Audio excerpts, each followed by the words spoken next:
Hello, Coach Heupel here. Hi, Coach. Thank you for joining us. UCF 6-0 overall, 3-0 in the American. Knights played at Memphis on Saturday. UCF won the game 31-30. Back in action this Saturday against ECU in Greenville, 7 p.m. Eastern on ESPN2. And again, as we mentioned, Mackenzie Milton is the conference's Offensive Player of the Week, and Matthew Wright is Special Teams Player of the Week. Thank you for joining us. If you just give us your thoughts on the win at Memphis, maybe a word or two about Mackenzie and Matthew as there for their weekly honors, and what you expect to see as you head up to Greenville to face ECU on Saturday. Really proud. Just, Matt, almost take him for granted. I don't, but when you put him on the field, you expect the ball to go through the uprights. Becomes our all-time leading scorer here. Just epitomizes everything you want in your program. Does a great job in the classroom, off the field, and competitive on the field. And just has been so consistent throughout his career, and certainly this year for us. Really proud of what he's done. Mackenzie's been fantastic, just handling the weather, the scoreboard, the hostile environment there in Memphis this week. His ability to just stay calm through the storm and be that for our football team was pivotal in us ending up with a win. Excited that we were able to go on the road, be a really good Memphis football team in an adverse situation down on the scoreboard. Horrible weather in the second half. And kids just responded in a great way. Defense pitches a shutout in the second half, comes up with turnovers. Offensively, we found a way to score enough points to come away with a win. It was great for our team to battle through and find a way to win a football game like that. For us in our first year together, just the communication and the way the coaches and players handled it, I think will serve us well moving forward. Any questions for Coach Josh Heupel, please? Star 1 on your telephone keypad will put you in the queue, then the operator will introduce you.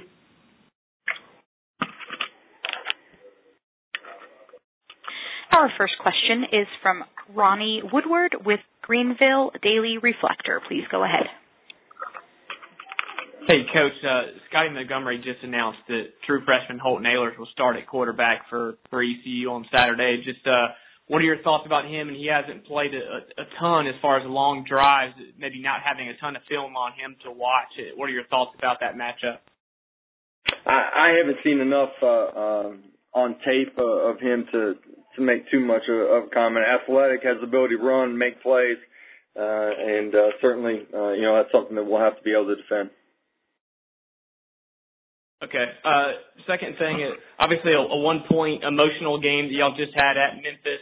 Then you come to Greenville as a big favorite, kind of a classic letdown spot, as people like to say. Do you talk to your team about that this week? And worry about that in any way as far as the transition from last week to this week? The kids came in the building this morning. We talked about, we were excited that we were on the right play, or on the right side of enough one plays to be +1 on the scoreboard. But there's a lot of things that we got to do better to continue to win, and there's a lot of things we got to do better to go 1-0 this week. I think our kids were really accepting of that. And I don't think our kids will look past anything other than East Carolina this Saturday evening. I expect it to be a great environment. You've put on the tape, and there are guys flying all over the field for East Carolina. They've played really well in a bunch of the ball games this year, and so I think our kids will be excited and ready for this one and be ready to go. Okay, thanks, Coach. Our next question is from Tom Shanahan with Raleigh News and Observer. Hi, Coach. I want to give my readers from East Carolina fans perspective on what kind of talent is coming to town. A lot of blue blood or Power 5 programs have higher recruiting rankings, but they have losing records or not nearly as good as yours. Can you kind of assess the level of talent you inherited and what you think about the level of talent at Central Florida? Yeah, we got great players. We really do. We got guys that are bought into being a part of a great culture. They love one another and they compete for one another.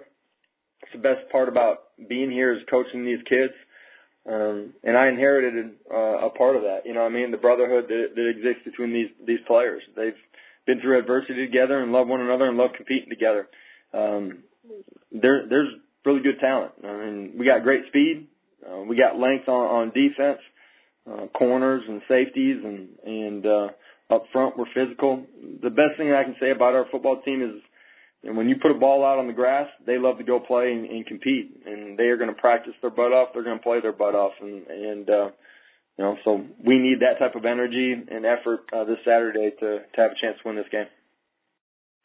Thanks, Coach. Our next question is from Dave Matter with St. Louis Post-Dispatch. Please go ahead. Hey, Josh. Memphis. Dave, it's been a while. Yeah, just a bit. Yeah. That Memphis team you just played is coming here to Missouri this weekend. Just how much stress do they put on an opponent with their offense and what they can do offensively? Yeah, their offensive line does a really good job. They're athletic, so they can run a lot of pull schemes, which can divide your defense in half. Because of the outside zone and the stretch that they put on the D line, their running back is really, really dynamic. He's a special playmaker. He's got great speed, but he's got enough strength and substance to run through arm tackles, and he's a special player.